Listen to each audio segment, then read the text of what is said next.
I was at a conference, a leadership conference once, and the keynote speaker was a guest orchestra conductor with a pool of musicians. And one of the fellow attendees asked that conductor, "What do you do when you get thrown into a new orchestra and a team that you haven't assembled?" And he said, "That's not the way I look at it. It's not my job to assemble the team. It's my job to figure out where they're at, and then in the time that I have, to bring them as far as I can so that they perform the best performance imaginable."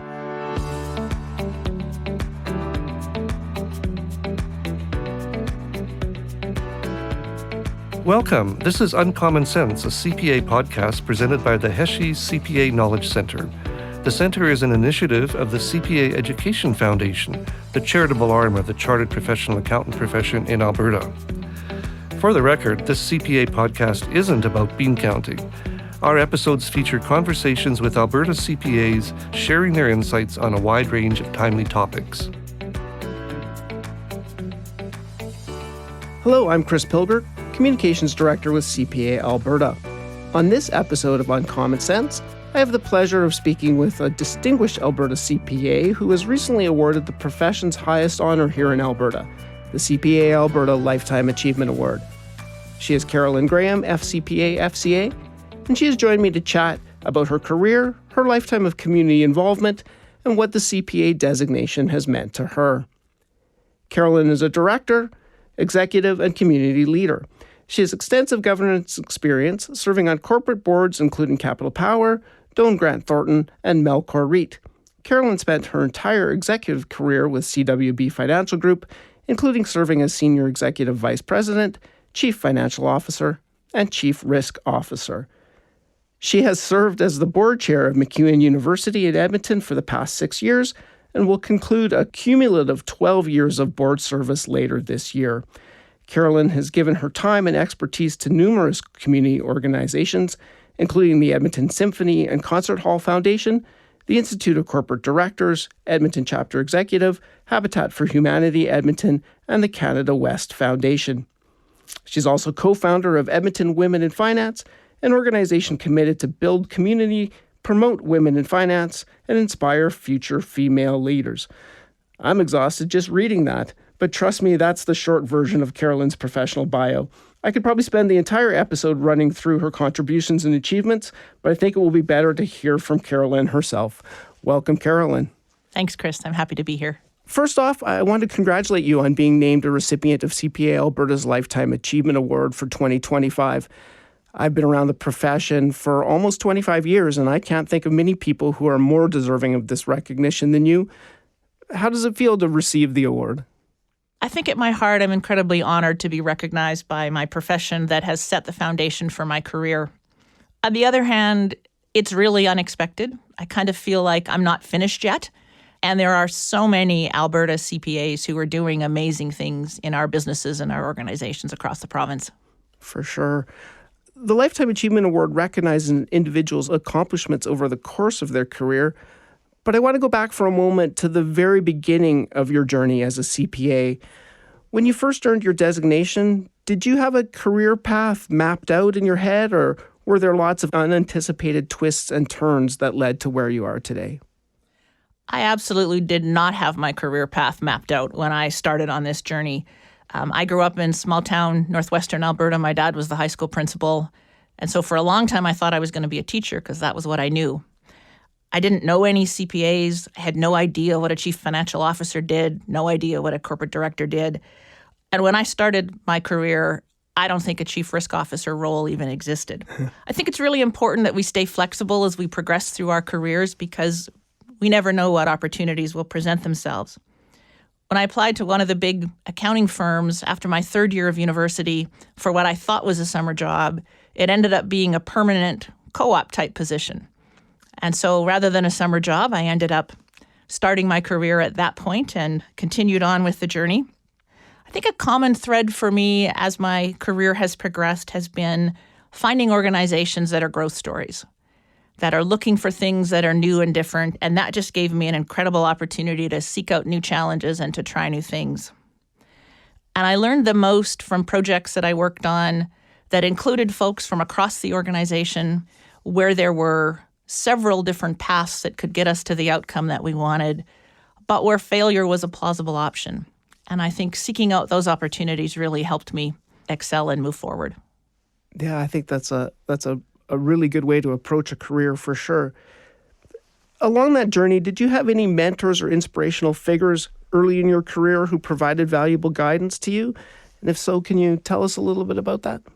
I absolutely did. I've had the benefit of innumerable individuals who have been completely generous with their time and who I've used to emulate and think about where I wanted my career to go. So as I think about a couple of early lessons, one would be excel at your craft and never stop learning.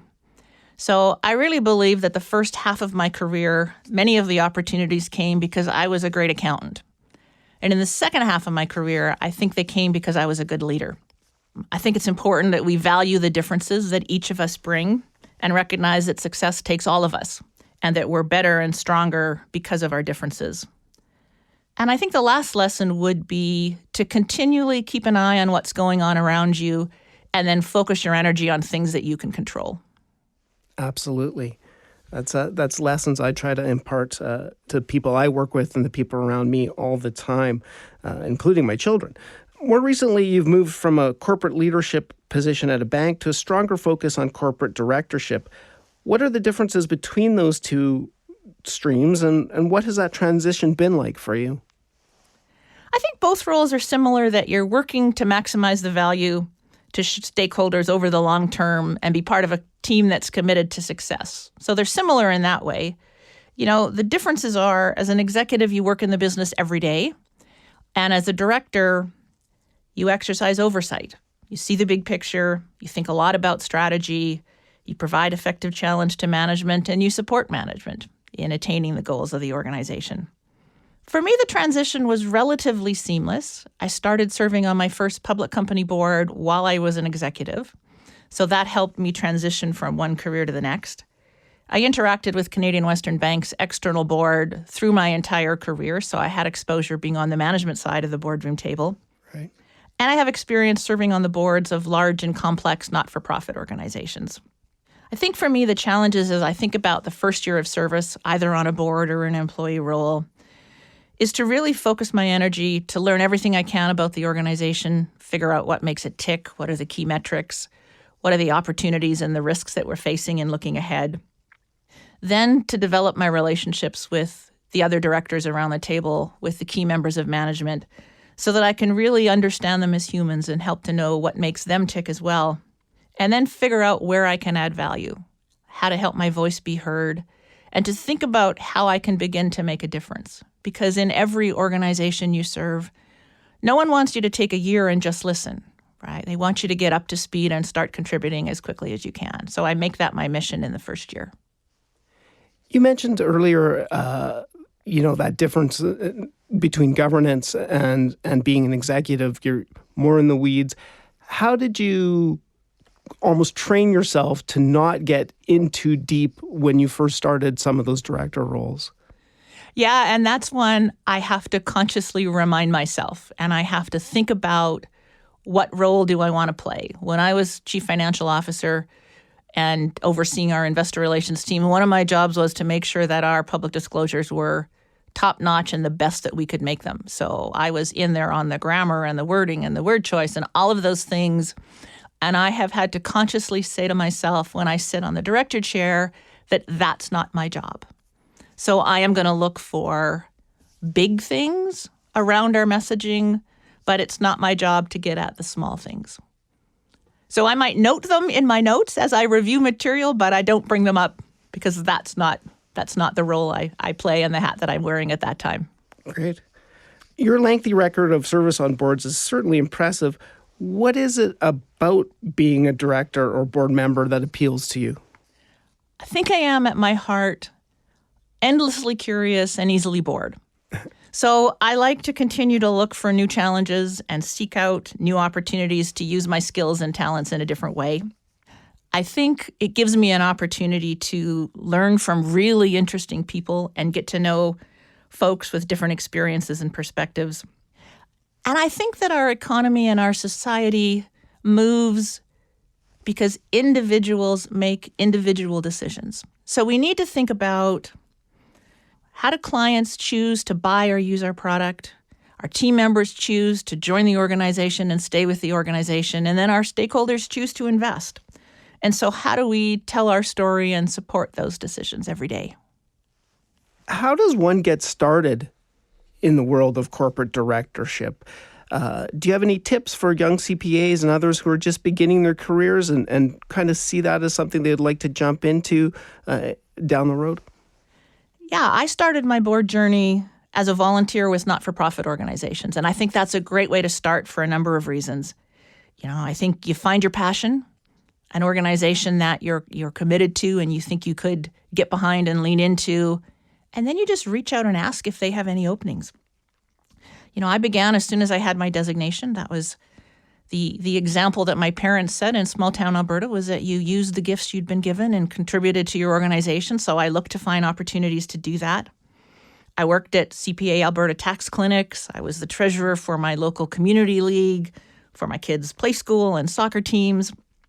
And I wrote checks and I deposited bingo proceeds.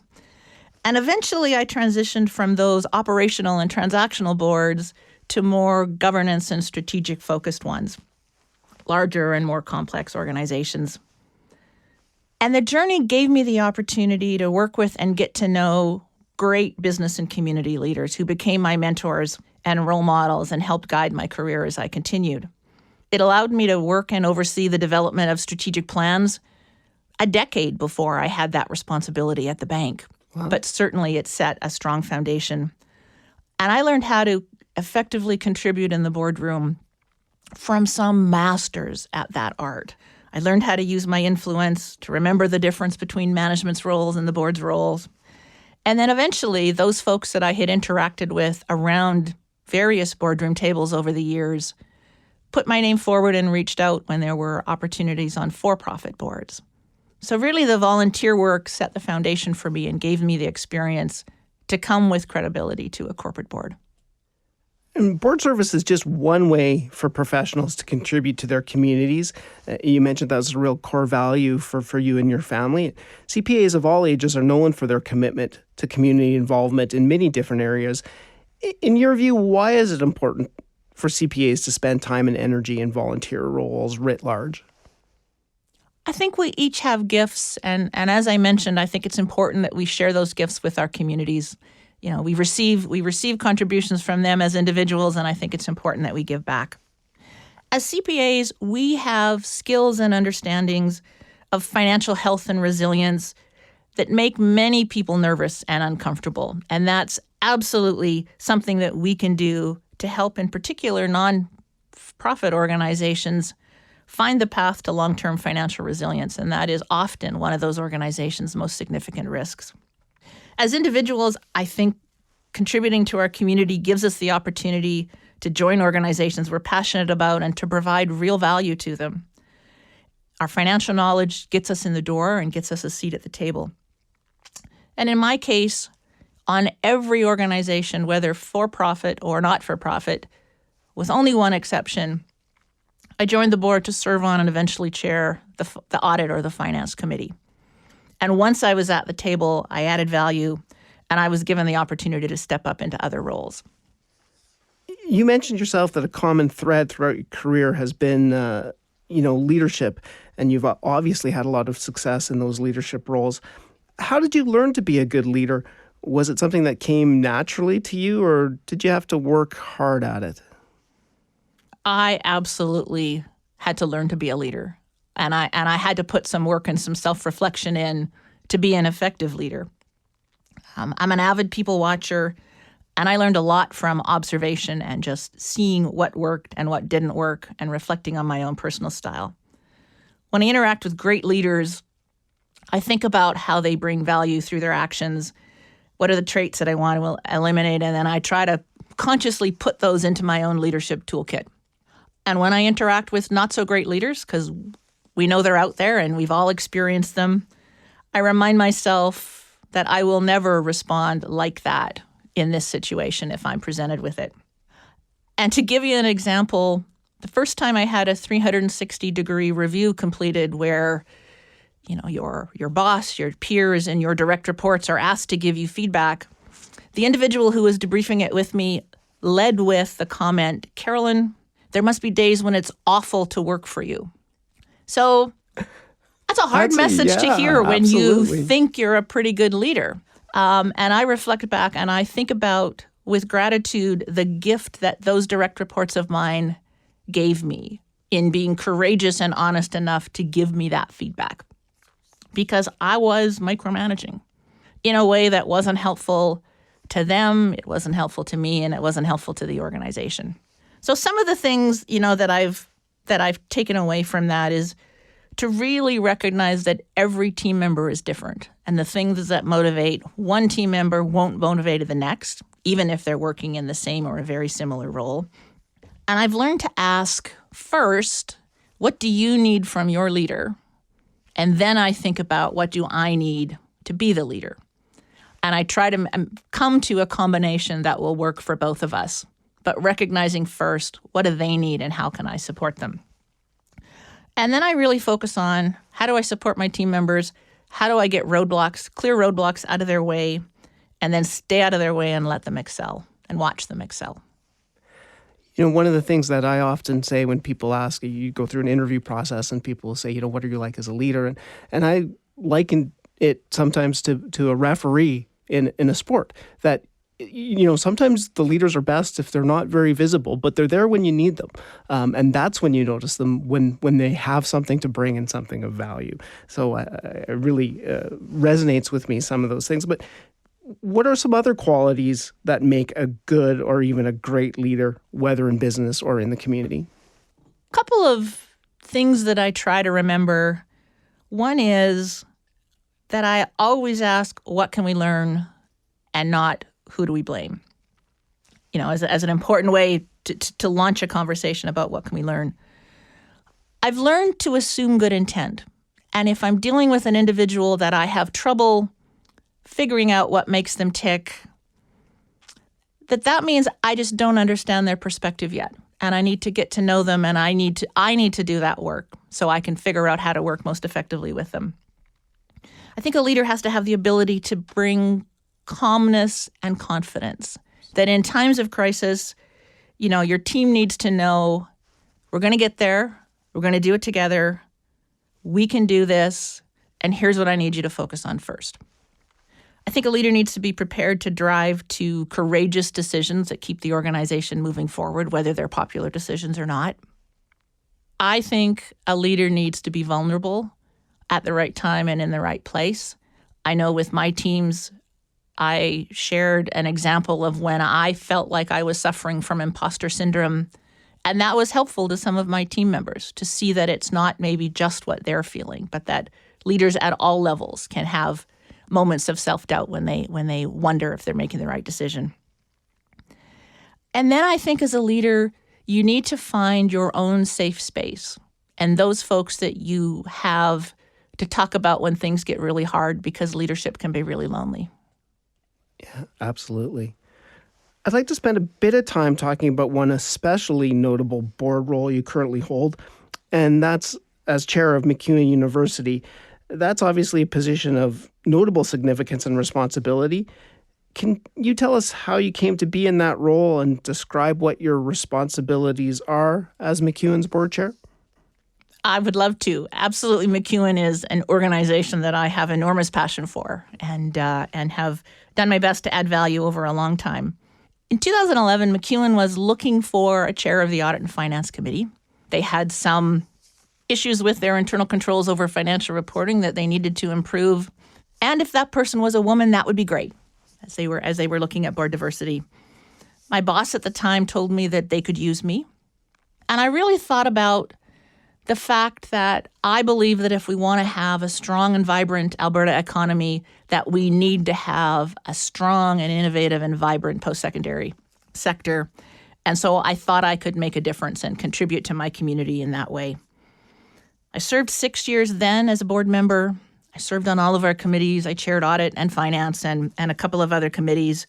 We resolved those control issues. And then when my second term expired, I was off for a couple of years until the province approached me to come back as chair. and was appointed as board chair in 2019.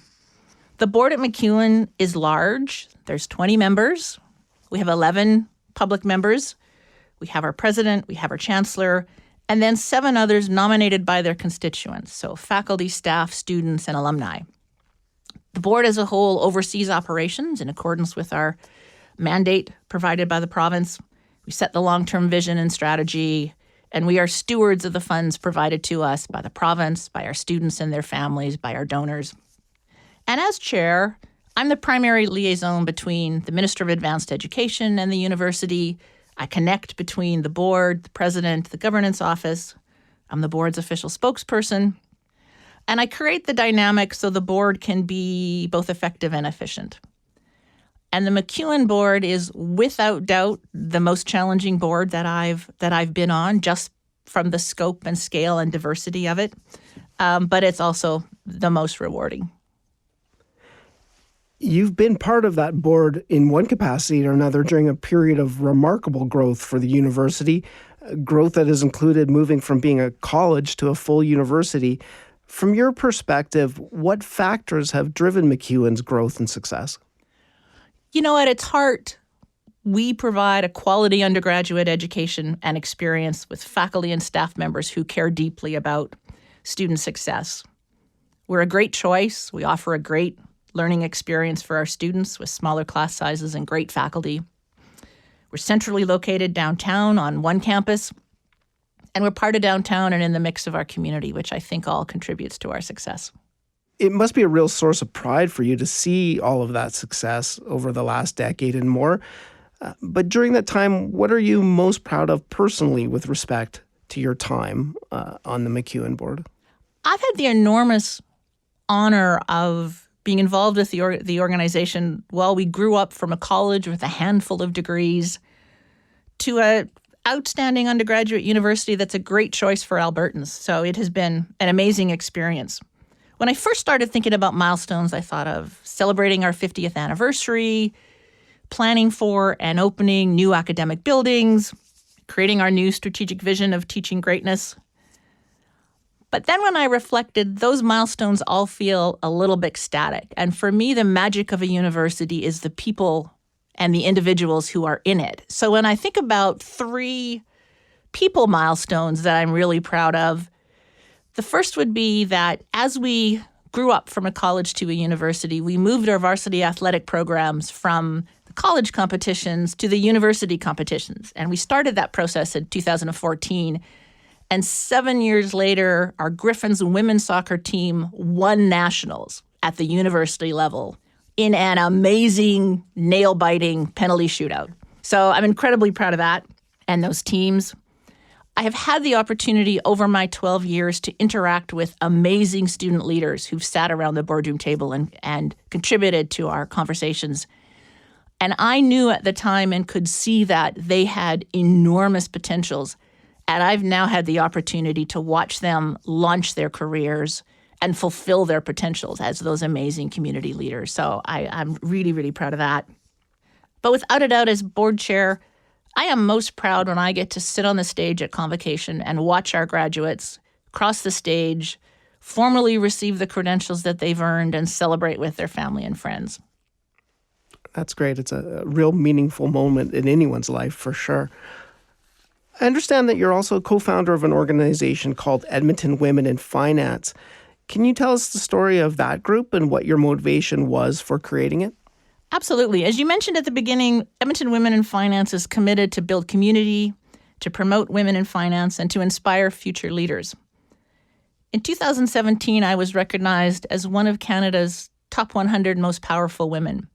And I was honored to be among that group of incredible women across the country.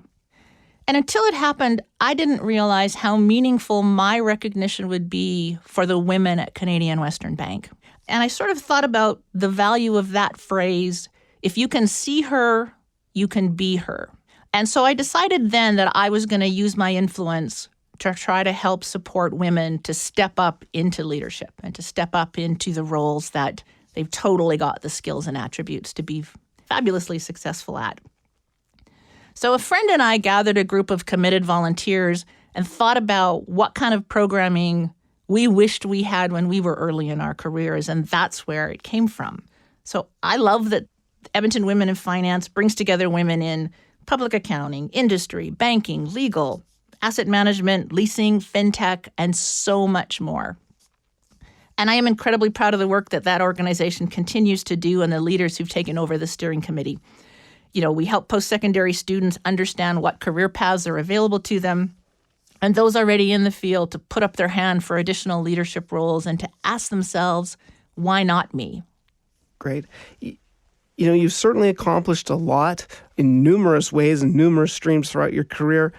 Looking back, what are your thoughts on how your CPA designation and the skills and education that come with it, how have those contributed to your record of success?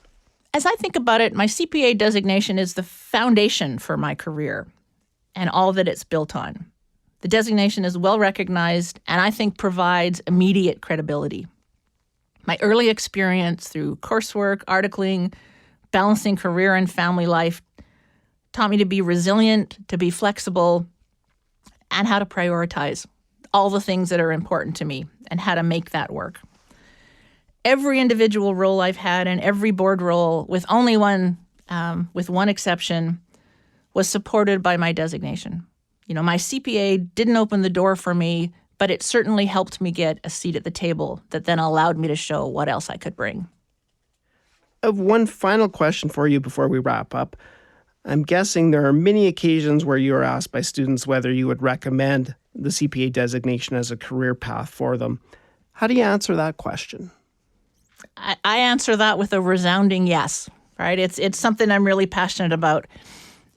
We are not bookkeepers that can be easily replaced by generative AI. I think back in my career, and when I started articling in the mid-'80s, first-year students, one of our jobs was to add up every account balance in the trial balance with an electric adding machine with a long roll of tape. And I remember thinking at the time, I'm not enjoying this. This really doesn't feel like a good return on the investment that my parents and I have made in my education. But it wasn't long before technology automated that task. So we didn't have to do it as first-year students any longer. We could spend time with the client. We could spend analyzing what the data could tell us. And I see generative AI with that same kind of potential, that there are a lot of opportunities that it can do. There are absolutely risks that we need to manage. But I think AI in all its forms will automate mundane tasks and free up professional time to use our brains, to innovate, and to affect change and add value. And that's what we all strive to do with our time. One of the pieces of advice that I often give to my mentees is to have them consider whether the next role will actually open additional doors for the role that comes after that one. And I think our CPA designation helps to create numerous doors and opportunities as we look forward. When I think about CPAs in the community, we interpret results and trends, and we can predict what can happen with or without a certain action. We provide solutions and insights into major transactions, into life decisions and business transitions. We help organizational resilience by creating a path to financial sustainability. We support tackling climate change and making sure we've got a planet to pass on to our children and our grandchildren's, and we can ensure that we can measure that appropriately. We are reliable and trusted because of our designation, and we often earn the opportunity to do more with our organizations, to lead, to become CEOs, and roles that we potentially never even imagined. I just think that CPAs, we're everywhere. We earn our place and we make a real difference. I had no idea where my career would take me when I made the decision to pursue a CPA designation, but it absolutely has been and continues to be a fabulous journey. That, I think, is a perfect way to end our conversation today, Carolyn. It's been such a pleasure to chat with you today and hear about your career and your contributions. Thank you for spending time with me and speaking so openly and authentically about yourself. And congratulations again for receiving the 2025 Lifetime Achievement Award. Thanks, Chris. It was my pleasure. The Uncommon Sense podcast is presented by the CPA Education Foundation and funded by the Heshie CPA Knowledge Center. The Knowledge Center was created through a generous donation to the CPA Education Foundation by the late Brian Heshie. Brian was a distinguished Albertan, business leader, CPA, educator, and community builder. His generosity and commitment to education underpinned his good works across Alberta throughout his lifetime. We would like to acknowledge that the CPA Education Foundation offices are situated on the traditional Treaty 6 and Treaty 7 territories and Métis Nation homeland. The Foundation acknowledges that we reside on traditional and ancestral territories of many Indigenous, First Nations, Métis, and Inuit peoples. Their histories and culture influence our community to this day. The CPA Education Foundation is committed to helping build a province where Indigenous people and their voices and experiences are heard, valued, respected, and celebrated. Technical and recording services for this podcast provided by Wolf Willow Studios in Edmonton. If you enjoyed this podcast, please be sure to like, subscribe, and tell your friends about us. If you have any comments on the podcast, write to us at cpaef@cpaalberta.ca. To learn more about the CPA Education Foundation and the Heshie CPA Knowledge Centre, visit cpaalberta.ca/foundation. Thanks for listening.